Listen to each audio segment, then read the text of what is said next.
Ladies and gentlemen, welcome back to the Jack and Glenn channel. Before we get started, make sure you hit the subscribe button, hit that bell notification. Today we're going to review episode number 9 of Love is Blind. We got a lot going on here in episode number 9. We got people who can't boil water.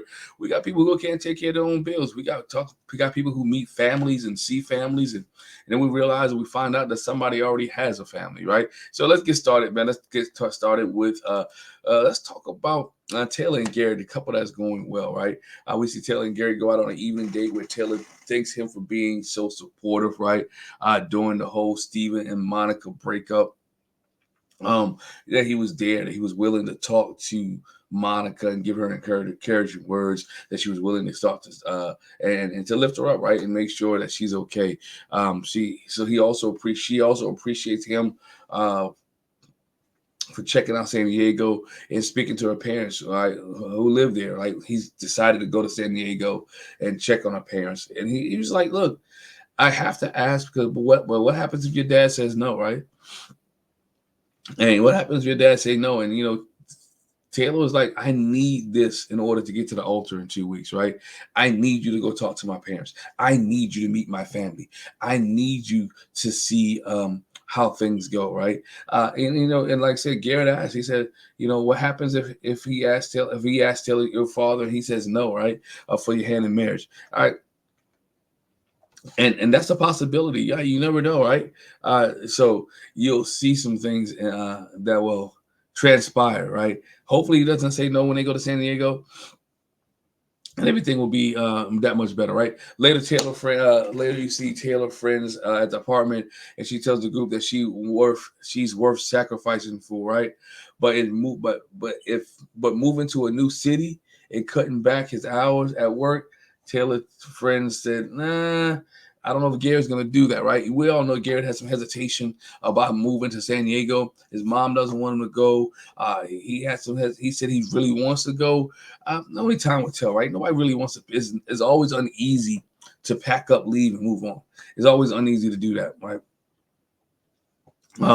Did we see? So Taylor and Garrett, fine. Hey, they're gonna be okay. Let them ride. All right. We see Tim and Alex, right? These two right here is a lot, right? There's a lot. Tim actually goes to Alex's apartment, and when he gets into this apartment, let baby. All right, let me steal that from real quick. And what you see, I couldn't do it, right? It is stuff everywhere, right? She said she's embarrassed to show him her apartment. She's embarrassed to put that thing on TV, right? I get it. You work all the time. You're tired, right? I get it.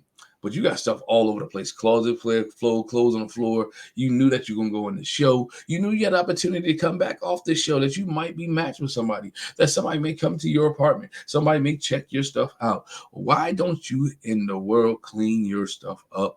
Clean. All you had to do is pick up, hire somebody. Hey, call your girls. Say, "Hey, girls, can y'all come pick this stuff up? Hey, can you come get the stuff off the floor? Hey, can you help me? I got cameras coming to my house." Hey, you could have been like, you could have been like, "Nah, I don't even have an apartment," right? But instead of showing this man all the stuff who you already knows, right?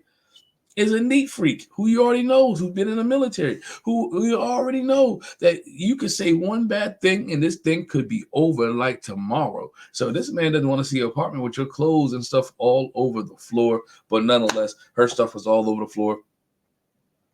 They sat there and watched a TV show, watch a movie or something.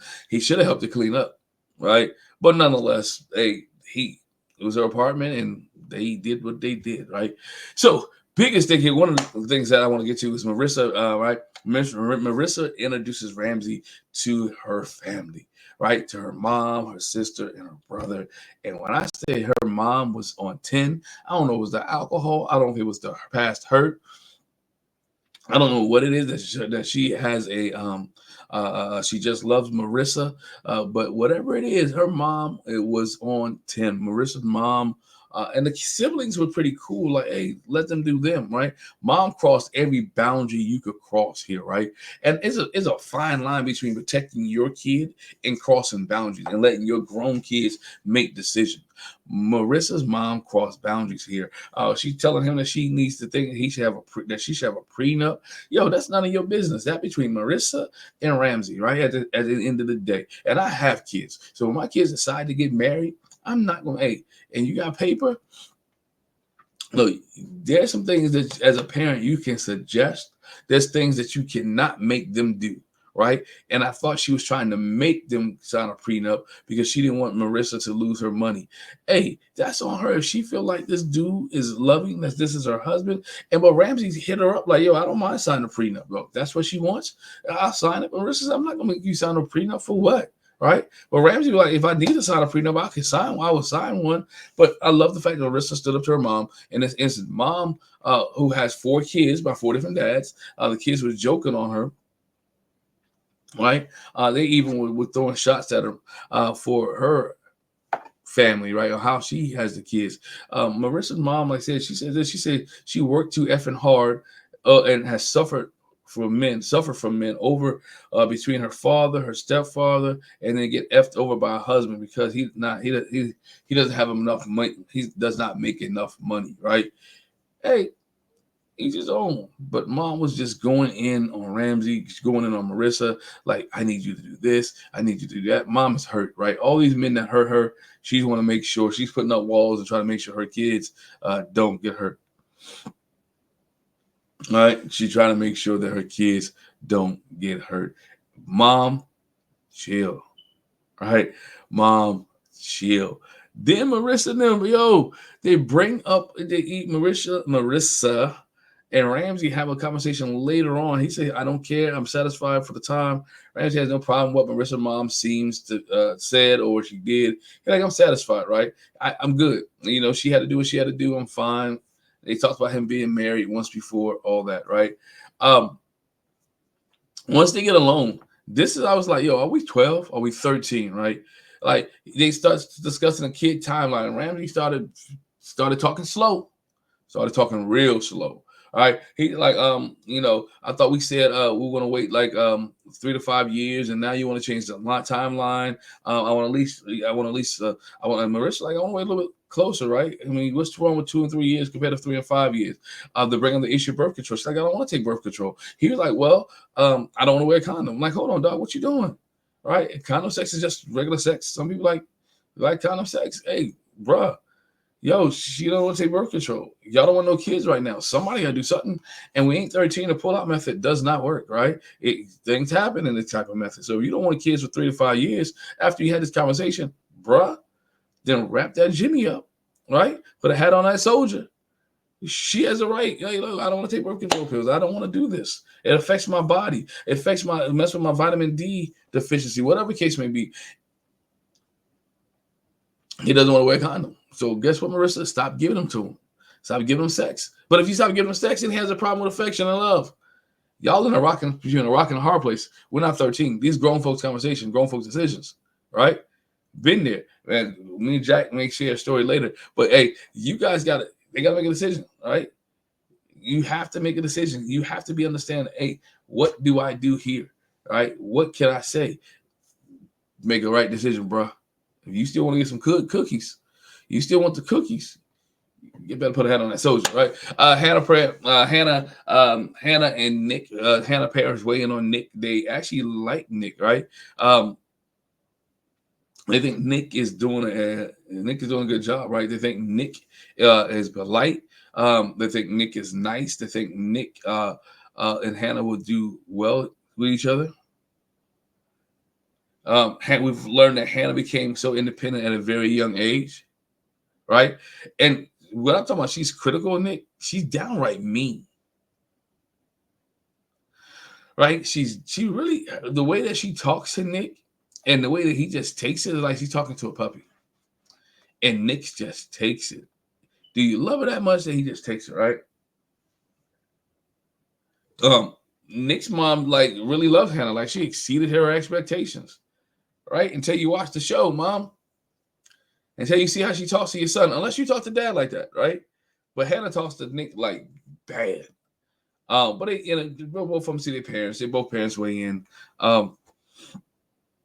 Nick talks about he wants to be better. We find out Nick can't boil water, right?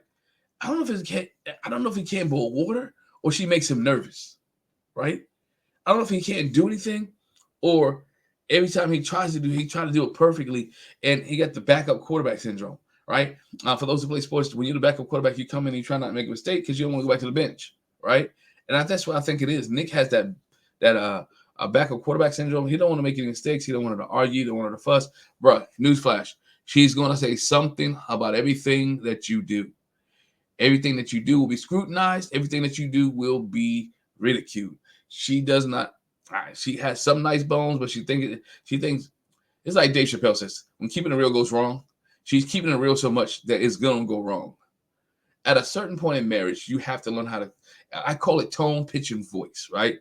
You got to learn how to communicate with the right tone, the right voice, and the right pitch in order to get what you want. Make sure she doesn't know how to use tone, pitch, and voice, and everything she does is critical. Can't nobody be in a relationship like that. Nobody. Not even Nick. Nick can't tolerate. He ain't Teflon Don. Eventually, he's going to feel the bullets that she's throwing, and he's going to tap out. Done deal. All right. Then we get the bombshell of the episode, the surprise of the episode, the coup de grace, the hold on, wait a minute, scratch your head moment of the day. We hear that we see Taylor and Ashley sitting on the couch, and Taylor turns, and we've realized that it turns out that Taylor has 3 kids. And he said he was a sperm donor for the children. And that the people he know and the people are friends of his, right? Now, if you've been following us on social media, you know that this dude has 3 kids from a woman, right? That was his friend who was in a lesbian relationship that he said he has no evidence that he does not know. I'm going a little bit into episode 10, but we'll talk about it on there as well, that he has no relationship with the children. Well, we've come to find out on social media, y'all probably seen on YouTube channels by now, that Tim is very much involved in these kids' life, that he allegedly owes about $30,000. He allegedly is the father of these kids, that allegedly him and this woman have been in a relationship. Allegedly, there has been tweets and Instagram posts that the other lesbian, who was not Tim's friend, has come out and said Tim and the girl went behind her back and started a whole relationship and started having kids, right? Even the young lady came out and said if Tim said he had not spent time with them on Christmas, he lied, that he didn't spend Christmas by himself. He spent Christmas with her and the family and the kids, and she even posted pictures on Twitter. So at this point, Ashley doesn't know all this. Ashley doesn't know all this, but Tim's been lying. This story doesn't even make sense, right? But my thought is Ashley's like communicating like, well, I guess, I really want the man more than the lie. She's willing to, if she's willing to be with Tim, willing to be with Taylor, regardless of the situation. If I'm her, my biggest question is why you didn't tell me this in the pod, right? Did you not ask about kids? Well, this is not even brought up. This man has a whole family outside here that he didn't even mention. He got kids that he didn't talk about. Here's a red flag, Ashley. We're not getting to the episode. If he doesn't take care of these 3 kids, how is he going to take care of the kids that you two have together? Right? Those kids that you have together, if y'all decide to walk down the aisle and get married, has siblings that he knows about. There was no NDA signed. There was no contract signed that he couldn't be involved in these kids' life. He has a whole family. But again, she has to learn that on her own. She doesn't know this at this point. But I just want to enlighten you as the fans. What do you think, right, about the Taylor and Ashley situation? What would you do if you found out somebody you was dating 2 weeks before you walked down the aisle? They drop a bombshell. They got 3 kids. I asked Jack this question. Let's just say it may not have been a Jack and Glenn channel. It may not have been the 23 years of being married. We may not even been together. Because I know if I'd have dropped 2 weeks before we got married, that I had 3 whole kids, as much time as she spent around my family, as much time as she spent with my parents, my cousins, everybody else, she'd have been mad at all of us. I'm just saying. Makes you wonder why Ashley has not been around any of Tyler's family yet. Nobody's met his family. He hasn't met their family. And this was the episode of people meeting family. Hey, ladies and gentlemen, hit the subscribe button, hit that bell notification. Let me know what your thoughts are. Hey, again, bell notifications, subscribe button. Appreciate you rocking with us. We're going to do a review episode number 10 and 11. Hey, once again, appreciate you. Thank you very much. And we are out. Appreciate you. Peace.